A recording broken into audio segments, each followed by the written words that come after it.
ఏమైంది బుజ్జి? ఈ సిస్టమ్ ఉంది, ఈ సిస్టమ్ నాకు నచ్చలేదు బుజ్జి. ఈ సిస్టమ్ బాగాలేకుంటే ఏమంది బుజ్జి? ఇది తీసేసి ఇంకొక సిస్టమ్ తెచ్చుకో.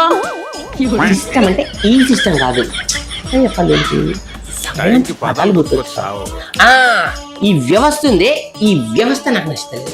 వ్యవస్థ వెబ్ సిరీస్ బానే ఉంది కదా బుజ్జి. వ్యవస్థ వెబ్ సిరీస్ గురించి కాదు బుజ్జి, చెప్పలేదు.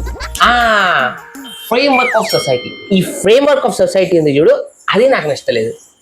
ఫ్రేమ్ వర్క్ ఆఫ్ సొసైటీయా? ఇంతకేం నచ్చట్లేదు బుజ్జి నీకు? ఇప్పుడు ఒక రెస్టారెంట్ పోయి మనం ఫుడ్ తిన్న తర్వాత బిల్లు కట్టకుంటే రెస్టారెంట్ లో పని చేయమంటారు కదా. మళ్ళీ అదే ఒక బ్యాంక్ ఈఎంఐ కట్టకుంటే బ్యాంకులు ఎందుకు పని చేయమన్నారు? What a vision, what a thought. పిచ్చోలు అయిపోయారు మా టీం అంతా.